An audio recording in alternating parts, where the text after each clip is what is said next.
Okay. And he's come up with this great concept to help a sector of our population that is often overlooked. It's really important to me to get an understanding of my audience before I say anything. So we're going to start this a little bit different. By a show of hands, how many of you have kids? Have what? Kids, children, young ones, offspring. Okay? All right. By a show of hands, how many of you have been kids? Great. All right, so I think what I'm going to cover is going to be pretty relevant to you.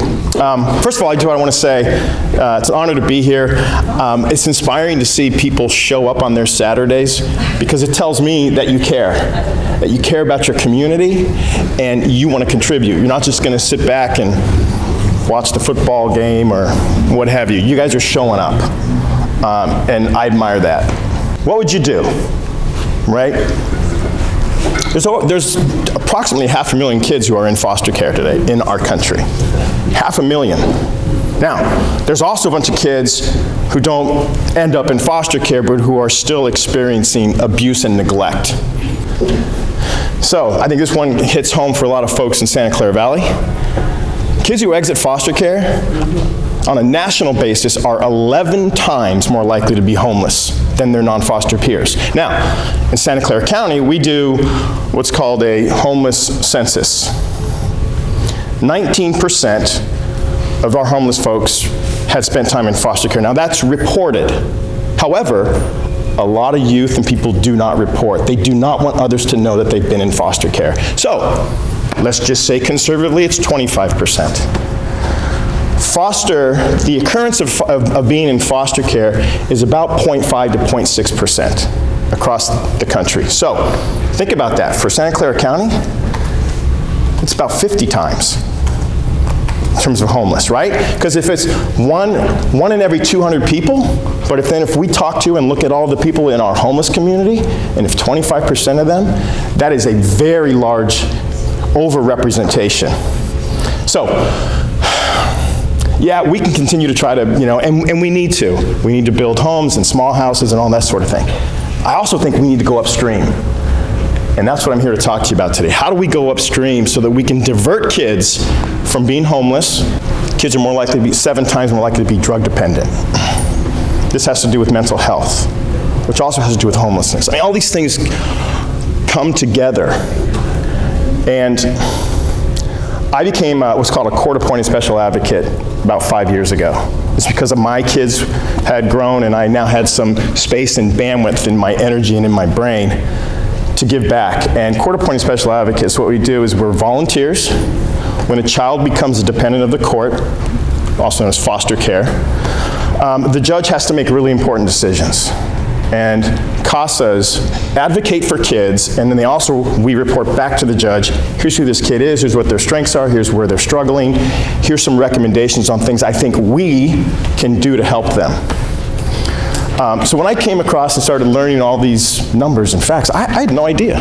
I was so busy raising my family, pursuing my career, these kids weren't visible to me. So, I mean, the story just keeps going on. They are 4 times more likely to attempt suicide. Young girls up to age 19 are 3 times more likely to be pregnant. Something's wrong. So when I first saw that, I was like, okay, great. What if these kids was one of yours? Think about that. Let that sit in. And the next question is, well, whose kids are they? They've been removed for their own benefit, for their safety, for their well-being. They've been removed from their biological families. And in most cases, that's probably the right thing to do. But when that happens, whose kids are they? Are they the government's? I think by and large, we, the community, have accepted that as the answer. That we have child welfare, right? We pay taxes. We're going to take care of the kids that way. We're going to have social workers, and we're going to have, who by the way are overwhelmed with the number of cases that they have.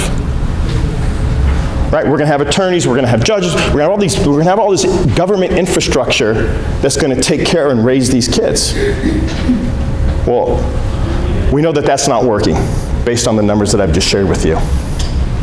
It's my belief and my team's belief and more of the community, these are our kids. That's, now whether or not you buy into that, in fact, if you don't, you may want to just leave, because this is key. If we don't share responsibility for these kids, well, let's just keep going the path we are, which is going to see additional homelessness and incarceration and all these other horrible outcomes. I'm here today to invite you to get involved. So I'm going to give you a little bit more background in terms of what my organization is doing and how we are going about it. So I hope that before you leave, and I've got cards for you. This is a QR code. I just learned this, I don't know, a month or two ago. All you got to do is hold your phone up to it, and on the card there's a QR code. Hold your phone up to it, and it'll take you to that website. And all we're asking is for you to take a pledge, and that pledge says that you care. I'm not asking you for your time. I'm not asking you for your money. I'm asking you to say, yep, I acknowledge we have failed these kids, and I care, and I'm willing and at least interested to show up. I'll get more in terms of, well, what does that mean in terms of showing up? But if you care, and that's the first step, then I think the next step is, what can I possibly do? So we created what we're calling the village. The concept, the idea being it takes a village. I'm somewhat old-fashioned. Actually, I was raised in Cupertino, and my rec space, by the way, was either an apricot orchard or a cherry orchard or a plum orchard. We didn't have to worry about parks.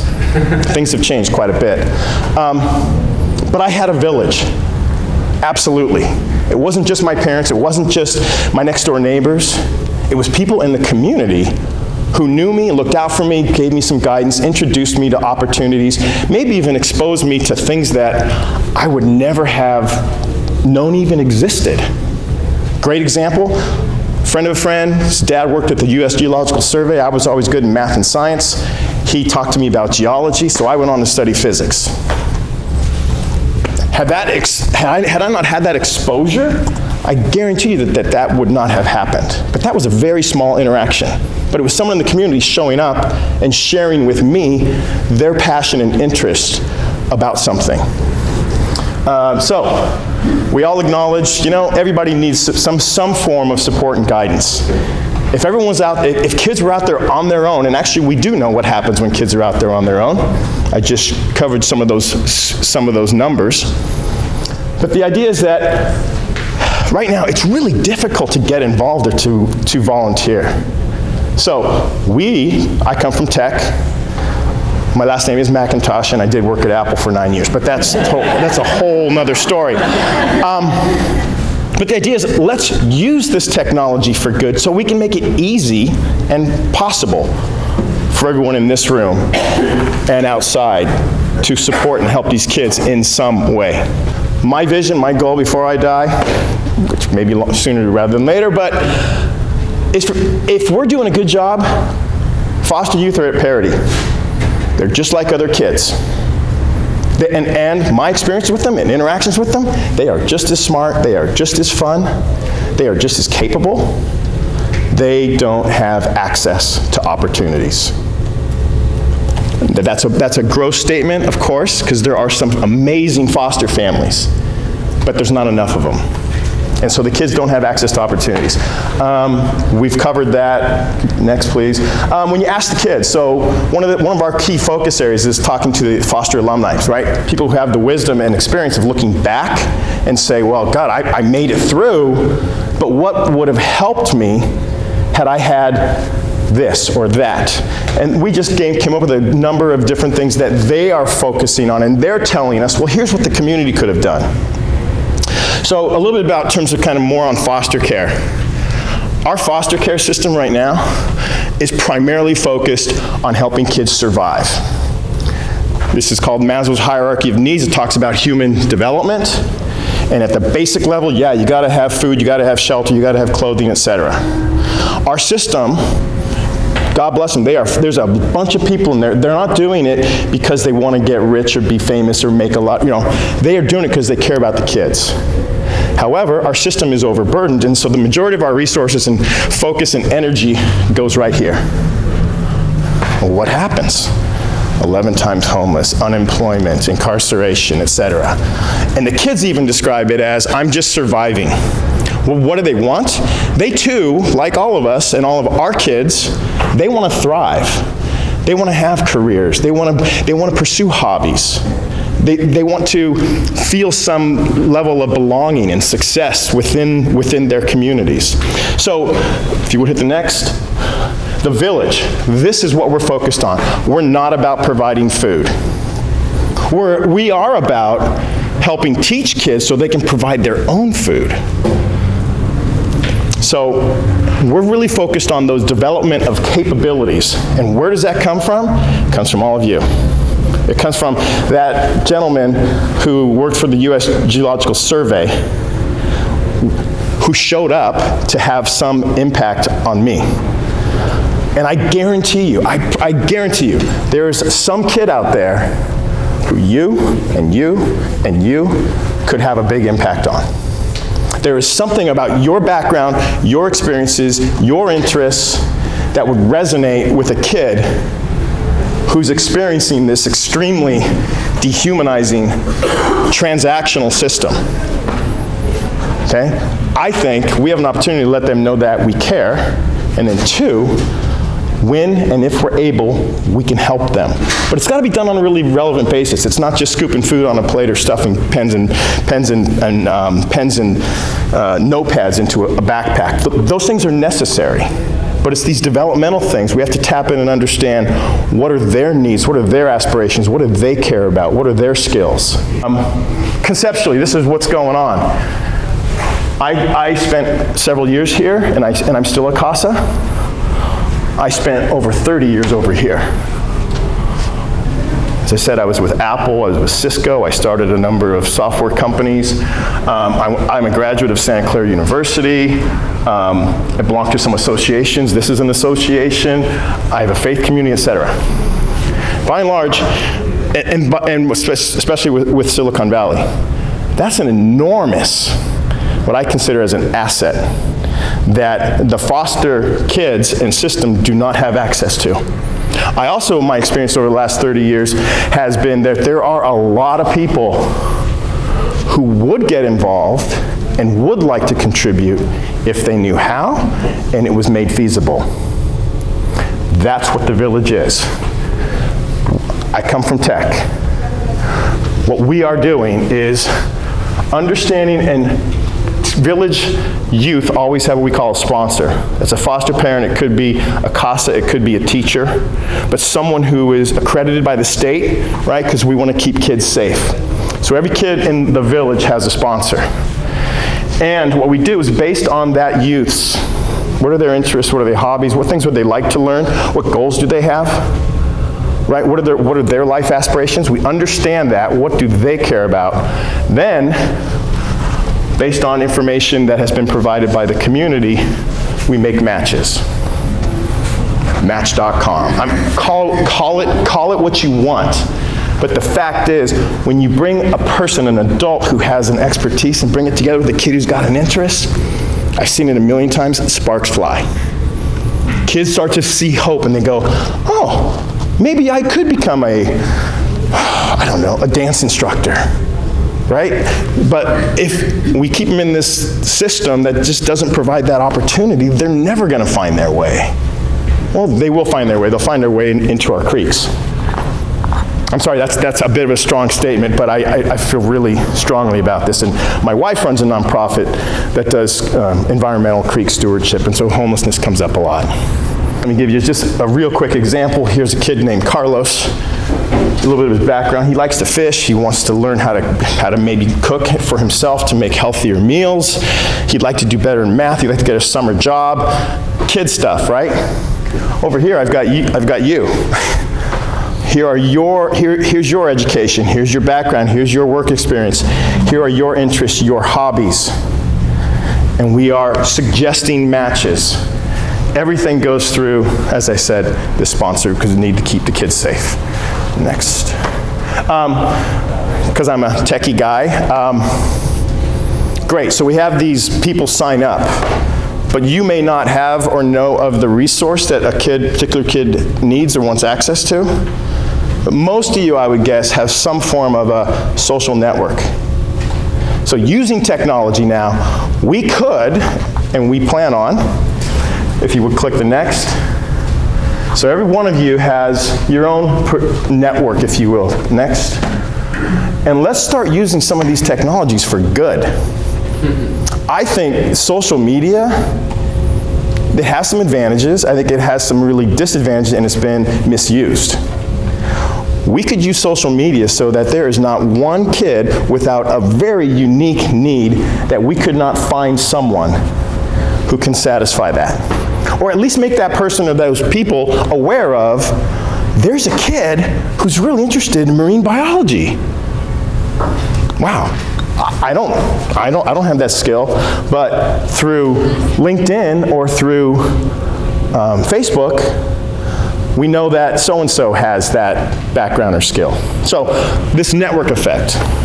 And one of the key concepts here is, I get it, not everybody can commit to being a foster parent or to being a CASA, but we've all got something, and if collectively, I think Ken used the word crowdsource, right? So if collectively, we all show up just a little bit, we together can make a huge difference in these kids' lives. Next, please. Costs, some people really don't want to get into the facts and figures, and absolutely, do these things cost us? Yes, they do. Talk to the city of San Jose or the Santa Clara County, right? There are costs that they are spending to clean up the creeks. My wife is one of those organizations that does that. So incarceration, pregnancy, health, all these things add up. Next, please. So real quick, where we're at, 'cause we're coming up on time. I spent over 30 years in tech. Last October, after I did all my homework and talked to a bunch of different groups and got educated on this, I said, I cannot continue just doing what I've been doing. My kids are grown. I do believe these kids are our kids. So I stepped away from for-profit and we created a nonprofit. It's called Foster the Future. The effort is called The Village because The Village is not a company. The Village is not me. The Village is everyone in this room and out there. That may sound kind of trite, but it's really important. The kids need to know and see that there's a village who in some way has their back because they happen to be born into families who aren't able to take care of them. We just launched this website. It's called thecaringvillage.org. All we're asking people to do is to, quote unquote, join the village. And all you're doing is saying, yes, I care, and I'm interested in learning more, and I might be able to help. We're not asking you to commit time or money, etc. As I said, we need people to show up and to at least sign on and say that they care.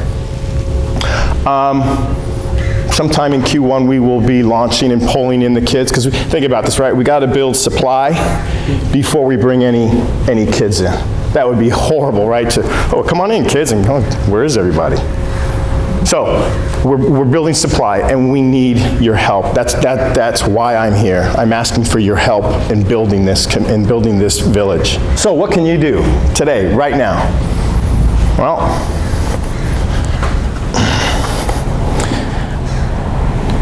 this is what we call kind of our quote-unquote business cards. It gives people a really easy, quick way, as I mentioned, those QR codes on the back, and you sign up. You go to our website, and you put in three things: your name, your email, and your zip code. It's really simple. And we are going to be using this to communicate to the kids that these are people who care. Right? At least they're saying that they care. We'll find out and we'll get them more engaged if they actually want to get involved. Now I get it, not everybody has the time or things may not work out. But the idea here is, let's make it really easy and simple to get people involved. The other is spread the word, and I brought today not only additional supply of these cards, if you're so inclined, because I think you guys all represent other community associations, correct? Is that right? You guys have access to other neighborhoods? Great, okay. Some people need to see a nice, quick description of a brochure that explains what this is.